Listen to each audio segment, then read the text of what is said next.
Meghan Markle's latest statement is a masterclass in gaslighting.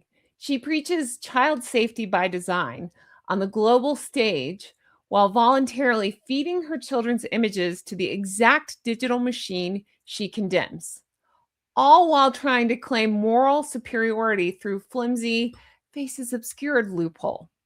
Her words and actions have never matched, and this is the latest proof she's using privacy as a selective shield for her brand. Hey guys, welcome back to RHR Jen. I'm so glad you're here, guys. Meghan or Meghan's people or whoever you believe it is, Meghan has just put out a statement that I want to show you and I want to go ahead and immediately break down because it is obnoxious and we need to talk about it. If you're new here, make sure you're subscribed, hit the thumbs up and leave me comments as all of those helps YouTube to recommend my videos and I sincerely appreciate that. And I appreciate all of you. I appreciate all the kind words about the new animations as well. Aren't they cute? All right, let's talk. Oh my goodness. Have you seen the obnoxious statement that Meghan's just put out? I'm saying, Meghan, it says it's her people. You get the idea. Her camp has just put out. If not, allow me. Either way, allow me because I want to break this thing down. I pulled it from GBN and I'll show it to you here. So Meghan Markle defends social media exposure of her children. Far from contradictory. Everything they do is contradictory, but let me show you this obnoxious statement that they have put out. Meghan Markle's spokesman has defended that one to share photos of her children on social media despite delivering a speech to online dangers children face. So if you recall, she went to Geneva last month. She gave this speech on child safety online, but right before she left, she of course posted Lily. She posts her kids all the time. So a lot of us talked about how are you going to say that and then talk about the online child safety stuff. I mean, it's just hypocrisy at its finest. The last video I put out, I talked about all the different, not all, but a lot of the different hypocrisies that are currently going on with her and Hasno. But I want to talk about this statement. So let's just jump ahead and take a look because it's so obnoxious, this statement she put out. Here we go. The Duchess. Of course, they had to do the Duchess. You know what? Before I break it down, I'm just going to read it to you so you can have this whole statement and then I want to break it down. The Duchess has always been clear that there's a distinction between sharing moments from her life and exposing her children to public scrutiny, the spokesman told Newsweek. By obscuring their faces, she is demonstrating the very principle she advocates for, giving children privacy, agency, and protection in an increasingly digital world. Far from being contradictory, by concealing their faces, she's actually reflecting the message she delivered in Geneva, that parents can choose to share family experiences while still taking deliberate steps to protect identities, privacy, and digital footprint. All right, let's talk about that, shall we? Because I find this so obnoxious, starting with the Duchess, right? Of course they had to use titles, but let's talk about that. Okay, so this is semantic wordplay. Distinction between sharing moments from her life and exposing children to public scrutiny. To me, it just feels like this semantics. Posting a mirror selfie of your 4-year-old daughter, okay? Remember, it was Mama's Little Helper. That's what she had posted on that. On Instagram, to millions of followers, if you believe that she has those followers, that's a different story. Millions of followers is exposing her to public scrutiny. The platform's algorithm pushes it. Comments flood in. Well, for most accounts, she doesn't allow comments. And the image lives forever online. She then says by obscuring their faces, she's demonstrating the very principle she advocates for. Okay, this is core nonsense. In Geneva, she spoke about children as not statistics, not avatars, not data points at that Lost Green Memorial. Okay. Yet she deliberately creates new content featuring her children on the same platforms. If the principle is protect identities, privacy, and digital footprint, the consistent action is not posting them at all, especially right before or around a high-profile safety speech. She then goes on to say parents can choose to share family experiences while still taking deliberate steps. Okay, true in theory for normal parents, but this isn't a normal kid situation. She has however many followers you believe she has. Okay. She's a celebrity, if you choose to believe that. You get the idea. She's a public figure with a lifestyle brand.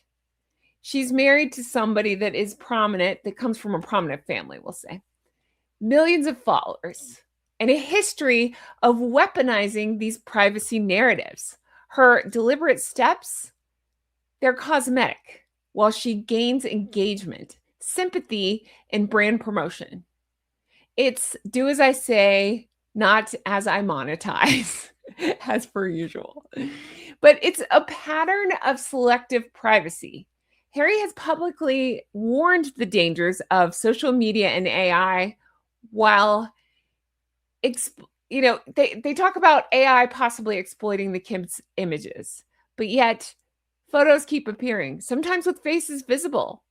We've seen it. We've seen the kids. They sue tabloids for privacy, but they curate family content on their social media and on these projects.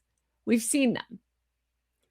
These family moments often are tying to branding situations, lifestyle posts, product launches, things like that, using the kids as props for relatable mom content while decrying how tech exploits children.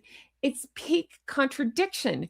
Critics are noting it's like owning a gym and then handing out donuts. I thought that was funny. But the timing makes it worse. Posting Lilibet, Mama's Little Helper, that mirror selfie, right before flying to Geneva for a speech on online harms to kids, screams tone-deaf self-promotion once again.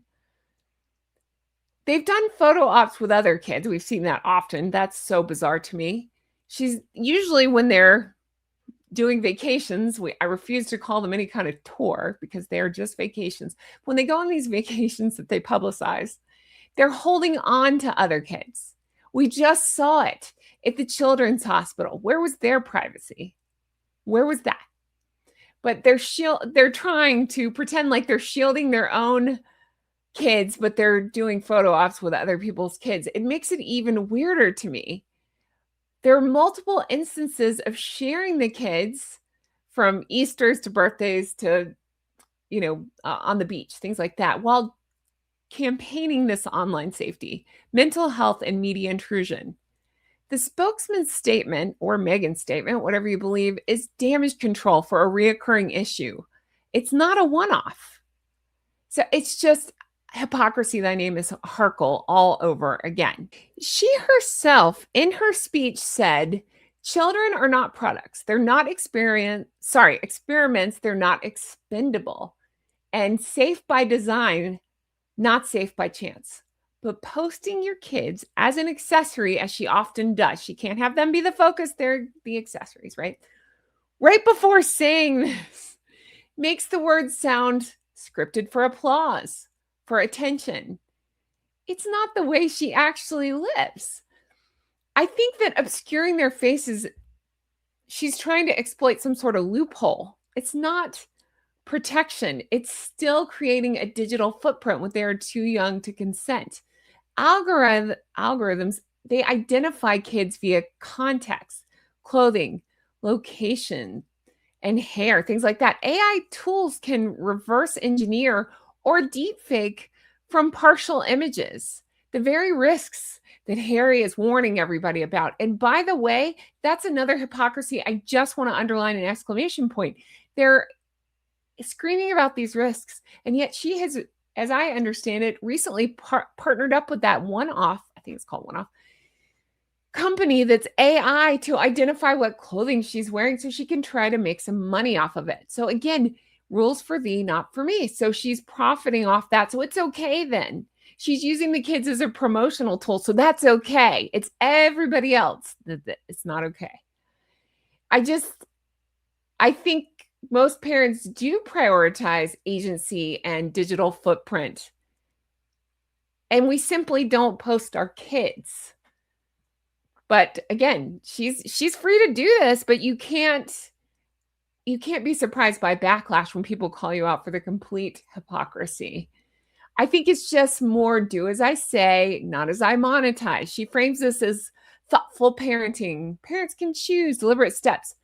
But when your choice aligns with these launching lifestyle brands, you're trying to grow your Instagram or whatever you're doing in global speeches, it looks like a calculated brand extension, not principles like you're preaching. I had to get my thoughts out on this. I think that the spokesman's statement is classic damage control, and I'm dying to know your thoughts on this. I feel like the wording of it is very defensive, is distinction, far from contradictory, reflecting the message. It doesn't address the timing or why post at all if privacy is indeed paramount, like she's pretending it is. Can't answer that, can you, Meghan? It's gaslighting. And I don't like that word, but in this case, it is. It's gaslighting critics instead of reflecting on optics. They can never be wrong. She always has to be right. And this is her doing that. And by the way, how would she even know what people were saying if she doesn't look at social media like she also says? Can't answer that, can you? All right, that's going to do it for me. I have to know your thoughts on this. I did not plan on recording this one, but I saw this statement and I was like, oh, I need to address this. So let me know your thoughts on all this. And I appreciate all of you being here. Let me know if there's a hypocritical point that I missed or if you had other thoughts on this. I appreciate you all so much. And yeah, that's going to do it for me. All right, I will be back soon with more content. I just had to get this one out. And thank you guys so much for watching. Let me know your thoughts on this and everything else. Thank you for all your kind comments. I really appreciate that. And I will be back to regularly posting again soon. Take care of yourself. Stay healthy. Bye-bye. Oh, do check back because there's another video that's on my mind that I really want to make. So it might be up as soon as tomorrow. We'll see. Hi. I did not plan on recording this one. Not at all. So I just threw on my clothes and was like, I just need to talk about this. We need to talk. Gritted teeth. This statement is just, again, I keep using the word obnoxious. In fact, bear with me. This is live and on the fly. I'm not even going to edit this. Here we go. Synonyms for obnoxious, because I get tunnel vision and I just repeat myself over and over. So here we go. In case you were wondering, annoying, disruptive, insufferable, boisterous, intolerable, aggravating, rude, offensive, objectionable, disagreeable, abhorrent, repulsive, and nasty, disgusting, revolting, nauseating, and vile. Let me know what you think as alternatives for obnoxious. I'd say insufferable. That's pretty good. What do you think? Let me know. Thank you guys so much for being here. I really appreciate it. Thank you for all your kind messages. And yeah, I have another video in mind that I will be posting soon. Maybe tomorrow. What's tomorrow? Thursday? Maybe Thursday, maybe Friday. I don't know. Check back. I'll be back. Take care of yourself. Stay healthy. Bye-bye. Deep breath in. Oh, that was out. Let me try that again. Deep breath in. Deep breath out. There we go. What do you think of my pin? I really like this thing. I thought it was fun. Does it accidentally look like a sheriff's badge? That's okay. It's sparkly and it's fun. It's Ralph Lauren, my favorite. All right. Bye.